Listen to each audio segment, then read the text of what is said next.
ತಂದೆಯ ಬಂಧನದ ಬಗ್ಗೆ ಭಾವುಕವಾಗಿ ಸೋಷಿಯಲ್ ಮೀಡಿಯಾದಲ್ಲಿ ಒಂದು ಪೋಸ್ಟ್ ಅನ್ನ ಹಂಚಿಕೊಂಡಿದ್ದಾರೆ. ತಂದೆಯನ್ನ ಬೈತಾ ಇರೋರಿಗೆ ಧನ್ಯವಾದವನ್ನ ಹೇಳಿದ್ದಾರೆ. ನನಗೆ ಶಾಪ ಹಾಕೋದ್ರಿಂದ ಯಾವುದೇ ಪ್ರಯೋಜನ ಇಲ್ಲ, ನಿಮ್ಗೆಲ್ರಿಗೂ ದೊಡ್ಡ ಥ್ಯಾಂಕ್ಸ್ ಅಂತ ಇನ್ಸ್ಟಾಗ್ರಾಮ್ ಸ್ಟೋರಿಯಲ್ಲಿ ವಿನೀಶ್ ಬರ್ಕೊಂಡಿದ್ದಾರೆ.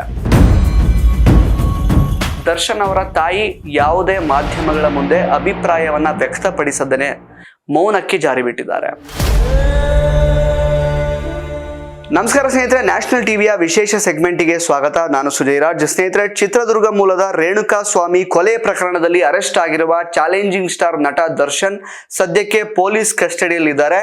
ಪೊಲೀಸ್ ಕಸ್ಟಡಿಗೆ ಅವರನ್ನ ವರ್ಗಾಯಿಸಿ ಇವತ್ತಿಗೆ 3ನೇ ದಿನ.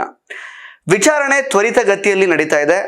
ದರ್ಶನ್ ಅವರನ್ನ ರಕ್ಷಿಸುವಂತಹ ಕೆಲಸಗಳು ಕೆಲವು ರಾಜಕೀಯ ವ್ಯಕ್ತಿಗಳಿಂದ ಆಗ್ತಾ ಇದೆ ಅನ್ನುವಂತಹ ಅನುಮಾನಗಳು ಕೂಡ ವ್ಯಕ್ತವಾಗ್ತಾ ಇದೆ.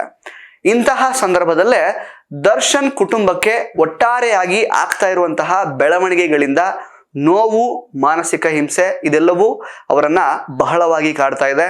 ದರ್ಶನ್ ಅವರು ಅರೆಸ್ಟ್ ಆಗ್ತಾ ಇದ್ದಂತೆಯೇ ಪತ್ನಿ ವಿಜಯಲಕ್ಷ್ಮಿ ಅವರು ಇನ್ಸ್ಟಾಗ್ರಾಮ್ ನಲ್ಲಿ ಎಲ್ಲರನ್ನೂ ಅನ್ಫಾಲೋ ಮಾಡಿ ದರ್ಶನ್ ಜೊತೆಗಿರುವಂತಹ ಕೆಲವೊಂದಷ್ಟು ರೀಸೆಂಟ್ ಫೋಟೋಗಳನ್ನ ಡಿಲೀಟ್ ಮಾಡ್ಕೊಂಡಿದ್ರು. ಅರೆಸ್ಟ್ ಆದ ನಂತರ ದರ್ಶನ್ ಅವರ ತಾಯಿ ಯಾವುದೇ ಮಾಧ್ಯಮಗಳ ಮುಂದೆ ಅಭಿಪ್ರಾಯವನ್ನ ವ್ಯಕ್ತಪಡಿಸದೇನೆ ಮೌನಕ್ಕೆ ಜಾರಿ ಬಿಟ್ಟಿದ್ದಾರೆ.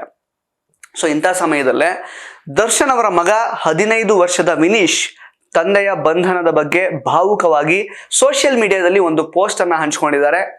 ಇನ್ಸ್ಟಾಗ್ರಾಮ್ ನಲ್ಲಿ ಸ್ಟೋರಿಯನ್ನ ಹಂಚಿಕೊಂಡಿರುವಂತಹ ಅವರು ತಂದೆಯನ್ನ ಬೈತಾ ಇರೋರಿಗೆ ಧನ್ಯವಾದವನ್ನ ಹೇಳಿದ್ದಾರೆ. ಡಾಕ್ಟರ್ ಆಗೋ ಕನಸಿದೆಯಾ? ನೀಟಲ್ಲಿ ಕಡಿಮೆ ಅಂಕಗಳು ಬಂದಿದೆಯಾ? ಇಂಜಿನಿಯರಿಂಗ್ ಓದೋ ಬಜೆಟ್ ಅಲ್ಲಿ ವಿದೇಶದಲ್ಲಿ MBBS ತಡ ಯಾಕೆ? ಕಾಂಟ್ಯಾಕ್ಟ್ ಮಾಡಿ ಡಾಕ್ಟರ್ ಟೀಮ್ಸ್.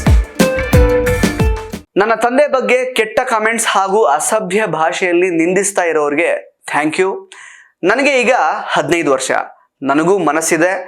ಈ ಕಷ್ಟದ ಸಮಯದಲ್ಲಿ ನನ್ನ ತಾಯಿ ಮತ್ತು ನನ್ನ ತಂದೆಗೆ ನಿಮ್ಮ ಬೆಂಬಲ ಬೇಕಾಗಿರುವಂತಹ ಸಮಯದಲ್ಲಿ ನನಗೆ ಶಾಪ ಹಾಕೋದ್ರಿಂದ ಯಾವುದೇ ಪ್ರಯೋಜನ ಇಲ್ಲ, ನಿಮ್ಗೆಲ್ರಿಗೂ ದೊಡ್ಡ ಥ್ಯಾಂಕ್ಸ್ ಅಂತ ಇನ್ಸ್ಟಾಗ್ರಾಮ್ ಸ್ಟೋರಿಯಲ್ಲಿ ವಿನೀಶ್ ಬರ್ಕೊಂಡಿದ್ದಾರೆ.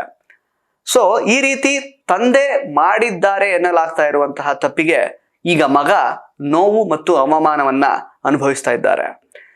ಒಂದ್ ಕಡೆ ನಟ ದರ್ಶನ್ ಪೊಲೀಸರ ಅತಿಥಿಯಾಗಿದ್ರೆ, ಮತ್ತೊಂದ್ ಕಡೆ ಪತ್ನಿ ವಿಜಯಲಕ್ಷ್ಮಿ ಮತ್ತು ವಿನೀಶ್ ಮೇಲೆ, ಒಟ್ಟಾರೆ ದರ್ಶನ್ ಅವರ ಕುಟುಂಬದ ಮೇಲೆ ಅದರ ನೆಗೆಟಿವ್ ಇಂಪ್ಯಾಕ್ಟ್ ಆಗ್ತಾ ಇದೆ.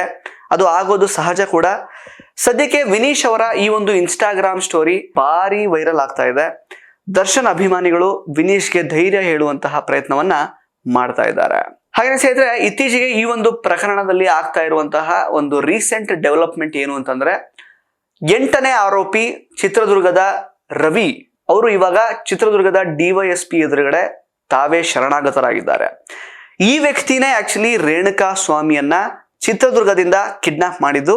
ಇವ್ರು ಇಲ್ಲಿ ತನಕ ಅಬ್ಸ್ಕಾಂಡ್ ಆಗಿದ್ರು. ಈಗ ಚಿತ್ರದುರ್ಗ DYSP ಮುಂದೆ ಇವರು ಶರಣಾಗತರಾಗಿದ್ದಾರೆ.